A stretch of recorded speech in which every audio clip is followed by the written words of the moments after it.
আসসালামু আলাইকুম।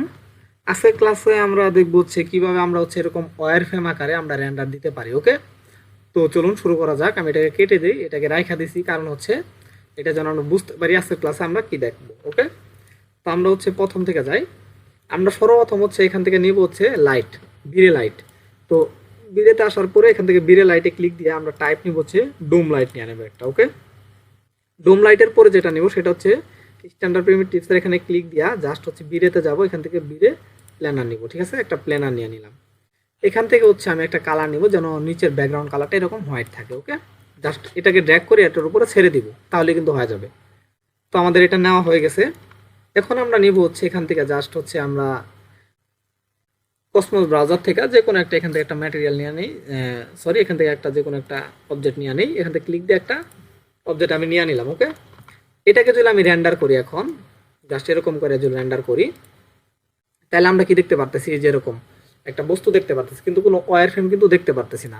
তো এর জন্য আমার যেটা করতে হবে, এম বাটনে ক্লিক দিতে হবে। আমাদের ক্লিপবোর্ডের এম বাটনে ক্লিক দিলে আমরা এরকম বিরে ম্যাটেরিয়াল ব্রাউজারটা পাবো। এখন এটাকে আমি রিসেট করে আনি, এটাকে অনেকগুলো কাজ করা হয়েছে। জাস্ট ইবিলিটিতে ক্লিক দিয়ে যে রিসেট ম্যাটেরিয়াল, এখানে ক্লিক দিলে এটা রিসেট হয়ে গেছে। তো যে কোনো ম্যাটেরিয়ালের উপরে যদি আমি ক্লিক দিই, তখন কিন্তু দেখা যাচ্ছে যে ফিজিক্যাল ম্যাটেরিয়াল। তো এইখানে ক্লিক দিয়ে এটাকে বিরে ম্যাটেরিয়াল করে দিতে হবে। ঠিক আছে, জাস্ট এই যে বিরেতে আসার পরে এখান থেকে দেখতে হবে যে বিরে ম্যাটেরিয়াল, এটাতে ক্লিক দিয়ে ওকে করে এটাকে বিরে ম্যাটেরিয়াল করতে হবে। বিরে ম্যাটেরিয়াল করলেই দেখবো ডিফিউজ লেখা আসছে, কিন্তু অন্যগুলোতে যদি ক্লিক দেই সেক্ষেত্রে কিন্তু ডিফিউজ লেখা থাকবে না। ঠিক আছে, দেখছি এখানে নাই। তো আমি আবার এটাতে ক্লিক দিই, এই যে ডিফিউজ লেখা আসছে। তো এটা আসতে হবে, নইলে কিন্তু সমস্যা হবে কাজ করতে। এখন আমরা যাবো এই কালারের এই পাশে, দেখবো একটা ছোট একটা ঘর আছে হালকা করে, এটাতে উপরে ক্লিক দিলেই আমরা আবার চলে আসবো ম্যাটেরিয়াল ব্রাউজার। এখান থেকে এসে আবার আমাদের বিরেতে যাইতে হবে, যে নিচে বিরে। তো বিরেতে আসার পর এখান থেকে দেখবো বিরে এস টেক্সচার, এই যে এটাতে যাইতে হবে, এই যে বিরে এস টেক্সচার, এটাতে ক্লিক দিয়া ওকে করে দিব। এখন এটা কিন্তু ডাবল ক্লিক করি, এই যে দেখছি এই যে ছোট ছোট এজগুলো কিন্তু অলরেডি চলে আসছে, ওয়্যার ফ্রেমগুলা। তো এই কালারটাকে জাস্ট আমরা ওয়্যার ফ্রেমের কালারটা কেমন চাচ্ছি, আমরা চাচ্ছি যে ব্ল্যাক কালার হোক, জাস্ট ব্ল্যাক করে দিলাম। এখন আমি এটাকে ক্লিক দেওয়ার পরে আমি আবার এটাকে ব্যাক জ্বালাম, যে গোটে এখানে ক্লিক দিলে এটাকে ব্যাক চলে আসবো। ব্যাগে আসার পরে আমি জাস্ট এটার কালারটা এটার উপর দিয়ে দিলাম। এখন দিলাম এটাকে রেন্ডার দেই, দেখছি এই যে আমার কিন্তু ওয়্যার ফ্রেম আকারে কিন্তু রেন্ডার হয়ে গেছে। এই যে অলরেডি দেখি, এই যে দেখছি এটা কিন্তু পুরাটা একটা ওয়্যার ফ্রেম, এই যে ব্ল্যাক ওয়্যার ফ্রেম। তো ব্ল্যাক ওয়্যার ফ্রেম আকারে কিন্তু আমার এটা হয়ে গেছে। যদি চাই যে এটার কালারটা কিন্তু আমি পরিবর্তন করতে পারি, যেমন আমি এখানে যে হালকা গ্রে কালার দেওয়া আছে এটাকে যদি সরাসরি হোয়াইট করে দেই, তাহলে এটাকে সরাসরি অনেক হোয়াইট দেখা যাবে। দেখছি যে একদম সাদা দেখা যাচ্ছে, তাহলে কিন্তু আমাদের এটা দেখতে আরো সুবিধা হচ্ছে।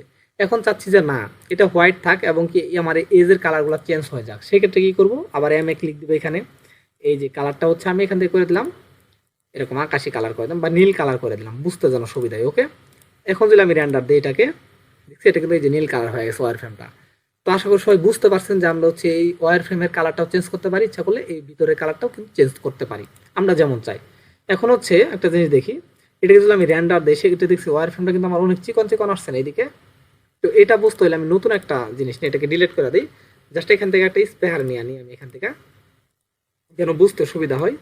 এটাকে আমি উপরে তুলে দিই। ঠিক আছে, এই সারফেস থেকে উপরে নিয়ে আসতে হবে, কারণ যেটুকু সারফেসের নিচে থাকবে ওটুকু আর দেখা যাবে না। ওকে, তো আমি এটাকে আবার এটার উপর দিয়ে দিলাম। দিয়ে দেওয়ার পরে আমি যদি রেন্ডার দেই, দেখি জুম করি, এটা কিন্তু অনেক চিকন চিকন আসছে। দেখছি রেন্ডার ওয়ারফ্রেমগুলো অনেক চিকন আসছে, আমি চাচ্ছি এটা অনেক মোটা আসুক। সেক্ষেত্রে কি করবো, সেক্ষেত্রে আবার আমি এই যে নিচে দেবো পিক্সেল উইথ, এটাকে জাস্ট আমি করে দিলাম 2, এটা 1 ছিল 2 করে দিলাম। 2 করে দেওয়ার পরে আমি যদি এখন ইন্টার দিই, ইন্টার দেওয়ার পরে জাস্ট এটাকে যদি আমি রেন্ডার করি, এখানে রেন্ডারে ক্লিক দিয়া দেখছি এই ওয়ারফ্রেমটা কিন্তু অনেক মোটা আসছে। এখন অনেক মোটা আসছে না আগের তুলনায়। ওয়ারফ্রেমটা আগে কিন্তু চিকন ছিল, এখন কিন্তু অনেক মোটা আসছে। তো এইভাবে কিন্তু আমি চাইলে আমার ওয়ারফ্রেমটা কিন্তু আমি মোটাও করতে পারি, চিকনও করতে পারি, ওয়ারফ্রেমের কালারটাও চেঞ্জ করতে পারি।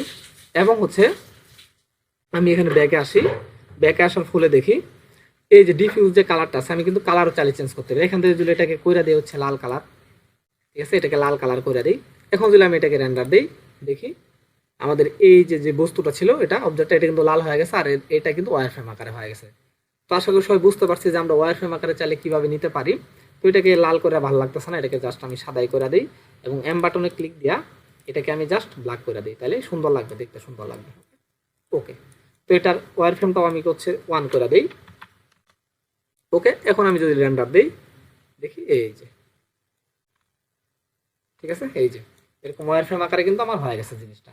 তো আশা করি সবাই বুঝতে পারছেন আমরা কোনো কিছু রেন্ডার দিলে ওয়্যারফ্রেম আকারে কীভাবে রেন্ডার দিতে পারি। তো আজকের ক্লাসের মূল বিষয় ছিল এটা। তো আজকের ক্লাসটা এই পর্যন্তই। সবাই ভালো থাকবেন। আসসালামু আলাইকুম।